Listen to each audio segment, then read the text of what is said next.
13 फरवरी 2021। ऐसा लगता है कि त्रिपुरा हाई कोर्ट के चीफ जस्टिस अकिल कुरैशी के चक्कर में सुप्रीम कोर्ट के कॉलेजियम में कुछ गहमा-गहमी का माहौल है। जस्टिस अकिल कुरैशी वही हैं जिन्होंने सन 2010 में अमित शाह को जेल भेजा था। गहमा-गहमी के इस माहौल के बारे में इसी हफ्ते जस्टिस काटजू ने फेसबुक पर एक पोस्ट लिख करके इशारा किया था, मगर बाद में उन्होंने वो पोस्ट अपने फेसबुक पेज से डिलीट कर दी थी। हालांकि उनके पोस्ट डिलीट करने से पहले ही कुछ एक वेबसाइटों ने उनकी पोस्ट कॉपी कर ली थी और अपने आप पब्लिश कर दी थी। इस पोस्ट में सुप्रीम कोर्ट के पूर्व जस्टिस मार्कंडे काटजू कहते हैं कि उन्हें उनके एक बेहद भरोसेमंद आदमी ने बताया कि सुप्रीम कोर्ट के एक सीनियर जज, जो कि कॉलेजियम के 5 मेंबरों वाली समिति के सीनियर मेंबर हैं, उन्होंने कहा है कि वो तब तक सुप्रीम कोर्ट में जजों की किसी भी सिफारिश का विरोध करेंगे जब तक कि जस्टिस अकिल कुरैशी की सिफारिश नहीं की जाती है। जस्टिस कुरैशी के बारे में जस्टिस काटजू बताते हैं कि justice Qureshi Gujarat high court के मोस्ट सीनियर जज थे, जिनका ट्रांसफर बॉम्बे हाई कोर्ट हुआ था। दूसरे, जस्टिस कुरैशी न्यायिक क्षेत्रों में सबसे काबिल और सबसे बेहतरीन जज माने जाते हैं और कॉलेजियम ने उनकी इसी काबिलियत को माना भी था और उनको मध्य प्रदेश हाई कोर्ट के चीफ जस्टिस के पद के लिए रिकमेंड भी किया था। लेकिन यहीं से बीजेपी का खुला खेल फर्रुखाबादी शुरू हो गया। एक ऐसा शख्स जिसका धर्म मुसलमान है, माने संघ और बीजेपी की नजर में अपराध नंबर 1।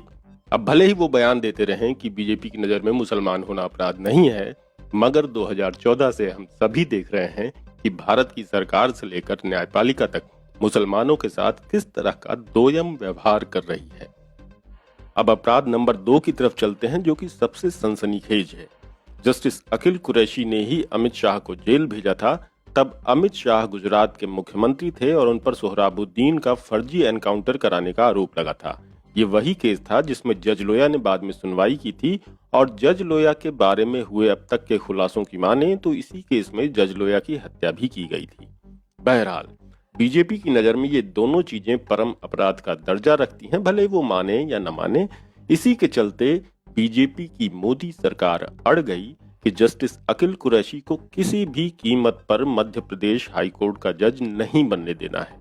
जस्टिस काटजू ने इसी हफ्ते लिखी अपनी उस पोस्ट में कहा भी था, जिसे उन्होंने बाद में डिलीट कर दिया था, कि ऐसा लगता है कि चूंकि वे यानी जस्टिस अकिल कुरैशी एक मुसलमान थे और इसलिए भी क्योंकि उन्होंने अमित शाह के खिलाफ आदेश पारित किए थे और इसी वजह से उनका ट्रांसफर गुजरात से बॉम्बे हाई कोर्ट किया गया था।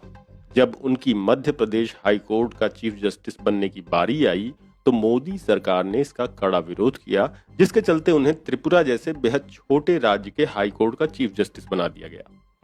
आपको याद दिला दें कि जब ये सब हो रहा था तब सुप्रीम कोर्ट में चीफ जस्टिस ऑफ इंडिया थे रंजन गोगोई। ये रंजन गोगोई का ही कार्यकाल था जिसमें जस्टिस अकिल कुरैशी को केंद्र की मोदी और अमित शाह यानी कि हम दो हमारे दो की सरकार ने जम कर परेशान किया, उन्हें उनकी काबिलियत के हिसाब से काम नहीं करने दिया और केंद्र की इन सारी मंशाओं, केंद्र की इन सारी इच्छाओं और मोदी जी के और अमित शाह के इन सारे फरमानों को पूरा करने का काम किया तब के चीफ जस्टिस रंजन गोगोई ने।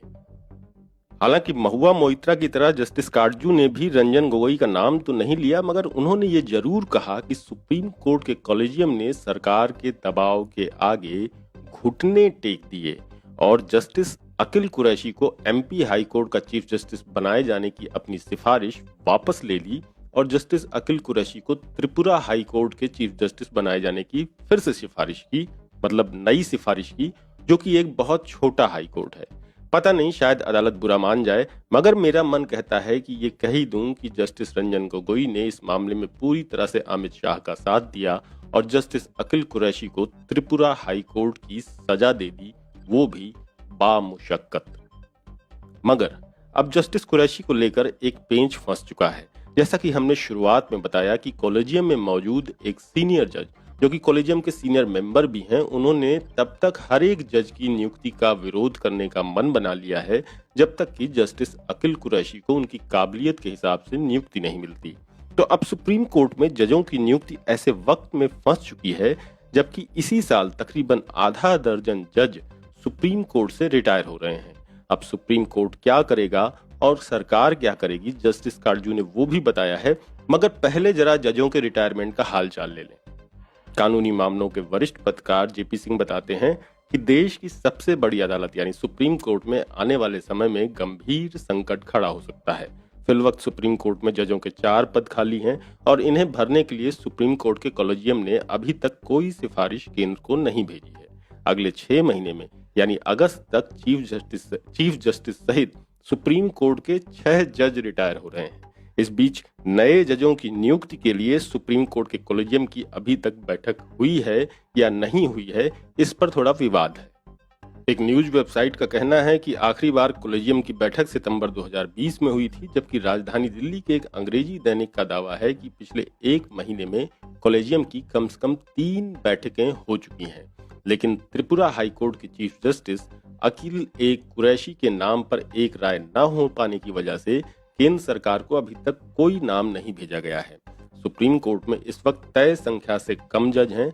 2009 में सुप्रीम कोर्ट में 26 जजों की संख्या बढ़ाकर 31 कर दी गई थी। 2019 में जजों की संख्या 31 से बढ़ाकर 31 से बढ़ाकर 34 कर दी गई थी।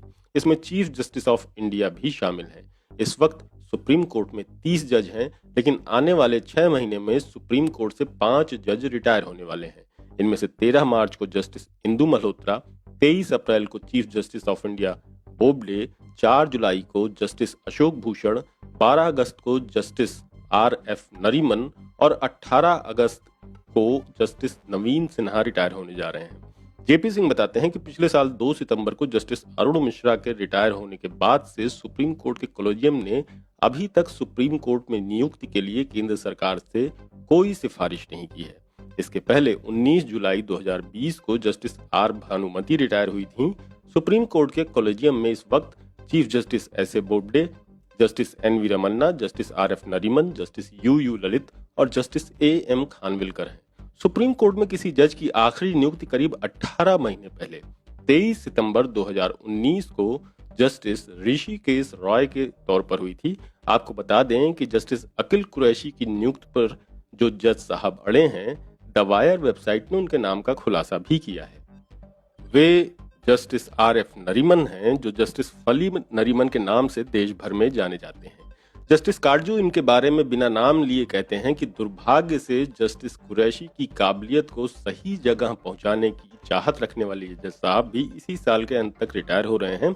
जस्टिस काटजू कहते हैं कि उन्हें यकीन है कि केंद्र सरकार जस्टिस नरीमन, जिनका कि काटजू साहब ने नाम नहीं लिखा है, उनके रिटायरमेंट का इस साल के अंत तक इंतजार करेगी और उसके बाद ही सुप्रीम कोर्ट में जजों की नियुक्तियां हो पाएंगी। जस्टिस कुरैशी की रिटायरमेंट में अभी वक्त है और वो अगले साल यानी मार्च 2022 तक रिटायर हो रहे हैं। जस्टिस काटजू कहते हैं कि उनको लगता है कि जस्टिस कुरैशी हाई कोर्ट के चीफ जस्टिस के रूप में ही रिटायर होंगे, उन्हें सुप्रीम कोर्ट में एलिवेट नहीं किया जाएगा।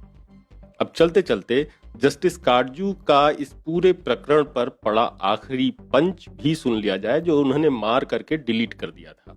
जस्टिस काटजू कहते हैं कि साफ दिखता है कि मुसलमान इस सरकार के लिए यानी मोदी सरकार के लिए पर्सोना नॉन ग्राटा है, यानी द्वितीय दर्जे के नागरिक हैं। ऐसे ही प्रख्यात वकील गोपाल सुब्रमण्यम भी थे, जिन्होंने भाजपा नेताओं के खिलाफ मुकदमे दायर किए थे। वो पहले सॉलिसिटर जनरल ऑफ इंडिया भी थे, मगर उन्हें कॉलेजियम की रिकमेंडेशन के बावजूद जज नहीं बनने दिया गया। जस्टिस काटजू ये नहीं कह रहे हैं, मगर हम कहते हैं कि बीजेपी सब याद रखती है, सबका बदला लेती है और ये जजों से ही नहीं, हम सभी से बदला ले रही है।